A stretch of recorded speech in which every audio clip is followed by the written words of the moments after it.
ಹೊನ್ನಕಿರಣ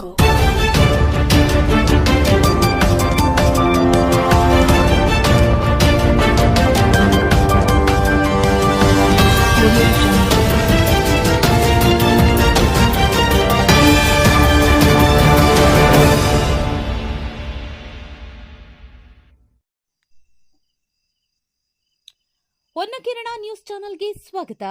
ವರ್ಣನ ಕೃಪೆಗಾಗಿ ವಿಶೇಷ ಪೂಜೆ, ಇಂದ್ರಹೋಮ. ವಿಜಯಪುರ ನಗರದ ಹೊರವಲಯದಲ್ಲಿ ವೆಂಕಟೇಶ್ವರ ದೇವಸ್ಥಾನದಲ್ಲಿ ರೈತರಿಂದ ಮಳೆಗಾಗಿ ವಿಶೇಷ ಪೂಜೆ ಹಾಗೂ ಇಂದ್ರಹೋಮ ಮಾಡಲಾಯಿತು. ವೆಂಕಟೇಶ್ವರ ದೇವರಿಗೆ ವಿಶೇಷವಾಗಿ ಹಾಲಿನಿಂದ ಪೂಜೆ ಸಲ್ಲಿಸಿ, ಪುಟ್ಟ ಪುಟ್ಟ ಗೋವುಗಳಿಗೆ ಪೂಜೆ ಸಲ್ಲಿಸಿ ಇಂದ್ರನನ್ನ ಪ್ರಾರ್ಥನೆ ಮಾಡಲು ವಿಶೇಷವಾದ ಇಂದ್ರ ಯಜ್ಞ ಮಾಡಿ ಈ ಭೂಮಂಡಲಕ್ಕೆ ಸಾಕಷ್ಟು ಮಳೆಯಾಗಿ ಈ ನಾಡಿನ ಸಮಸ್ತ ರೈತರು ಸಮೃದ್ಧವಾಗಿ ಜೀವನ ಸಾಗಿಸಲಿ ಎಂದು ಪ್ರಾರ್ಥಿಸಲಾಯಿತು. ಈ ವೇಳೆ ಮುಖಂಡರಾದ ಉಮೇಶ್ ಕಾರಜೋಳ ಮಾತನಾಡಿ, ವರ್ಣ ಕೃಪೆ ತೋರಿದರೆ ಇಳೆಗೆ ಮಳೆ ಬರುತ್ತದೆ, ಮಳೆ ಬಂದರೆ ಬೆಳೆ ಬರುತ್ತದೆ, ಬೆಳೆ ಬಂದರೆ ರೈತರ ಬಾಳು ಬಂಗಾರವಾಗುತ್ತದೆ, ರೈತ ಸಮೃದ್ಧನಾದರೆ ದೇಶ ಸಮೃದ್ಧವಾಗಿರುತ್ತದೆ ಎಂದರು. ನಾವು ಸಹ ನಿತ್ಯ ಮಳೆಗಾಗಿ ದೇವರಲ್ಲಿ ಪ್ರಾರ್ಥಿಸಬೇಕು. ಪ್ರಕೃತಿ ಅದ್ಭುತ ಶಕ್ತಿ. ಪ್ರಕೃತಿ ಮುನಿಯುವ ಪರಿಸರ ವಿರೋಧಿ ಚಟುವಟಿಕೆಗಳನ್ನು ನಾವು ಯಾವತ್ತೂ ಕೈಗೊಳ್ಳಬಾರದು. ಪ್ರಕೃತಿ ಉಳಿದರೆ ನಾವು ಉಳಿದಂತೆ ಎಂದರು. ಡಾಕ್ಟರ್ ಸುರೇಶ್ ಬಿರಾದರ್, ಸಂದೀಪ್ ಪಾಟೀಲ್, ವಿಜಯ್ ಜೋಶಿ, ಜಿಲ್ಲಾ ಪಂಚಾಯತ್ ಮಾಜಿ ಸದಸ್ಯ ಪಂಚಪ್ಪ ಕಲಬುರ್ಗಿ, ಸಂಗಮೇಶ್ ಸಗರ್, ಶಾಂತಲಿಂಗಯ್ಯ ಸಾಲಿಮಠ್, ರಾಮನಗೌಡ ಪಾಟೀಲ್, ಮಹದೇವ ಬನ್ಸೋಡೆ, ವೀರೇಶ್ ಗೊಬ್ಬೂರು ಹಾಗೂ ಶಾನೂರ್ ನಂದರಗಿ, ತಿಪ್ಪಣ್ಣ ನಾಟೀಕರ್, ದಾರೆಪ್ಪ ಅನಂತಪುರ್, ಶಿವರಾಜ್ ಕುಮಟಗಿ ಸೇರಿದಂತೆ ಹಲವಾರು ರೈತರು ಪಾಲ್ಗೊಂಡಿದ್ರು. ಲೈಕ್ ಮಾಡಿ, ಶೇರ್ ಮಾಡಿ, ಸಬ್ಸ್ಕ್ರೈಬ್ ಮಾಡೋದನ್ನ ಮರಿಬೇಡಿ. ಇನ್ನಷ್ಟು ಸುದ್ದಿಗಳಿಗಾಗಿ ನೋಡ್ತಾ ಇರಿ ಹೊನ್ನಕಿರಣ ನ್ಯೂಸ್ ಕರ್ನಾಟಕ.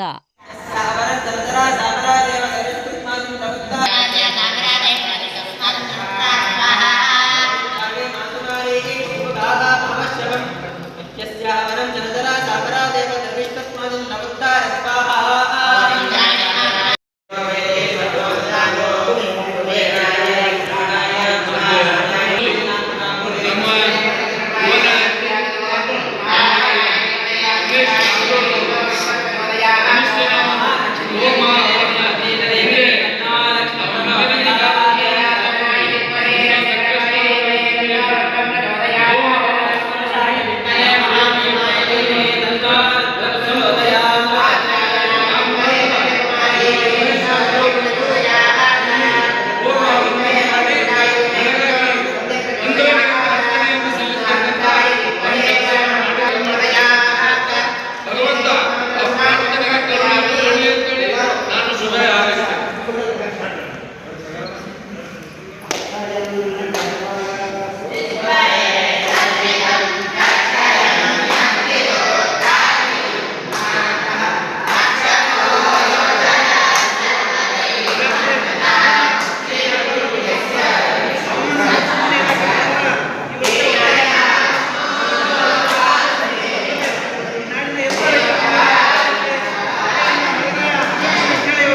ಕರ್ನಾಟಕದ ರೈತರ ಪರವಾಗಿ ವಿಜಯಪುರದಲ್ಲಿ ಇಂದ್ರಯಾಗವನ್ನು ಮಾಡಿದೆವು. ಕಾರಣ 7 ಲಕ್ಷ ಹೆಕ್ಟೇರ್ನಲ್ಲಿ ಕೃಷಿ ಕಾರ್ಯ ಕುಂಠಿತವಾಗಿದೆ. ಮಳೆ ಆಗದೆ ಕಾರಣ 1 ಲಕ್ಷದ ಹೆಕ್ಟೇರಲ್ಲಿ ಮಾತ್ರ ಕೃಷಿ ಕಾರ್ಯ ನಡೆದಿದೆ, ಬಿತ್ತನೆ ಕಾರ್ಯ. ಆ ಕಾರಣಕ್ಕೆ ದೇವರ ಮೊರೆ ಹೋಗಿ ಇಂದ್ರನಿಗೆ ವರುಣನಿಗೆ ಕೇಳ್ತಾ ಇದ್ದೇವೆ, ಮಳೆ ಕೊಡ್ರಿ ಅಂತ. ಇವತ್ತು ವಿಜಯಪುರದಲ್ಲಿ ಎಲ್ಲ ರೈತರು ಸೇರಿ ಇಂದ್ರಯಾಗವನ್ನು ಮಾಡಿದೆವು.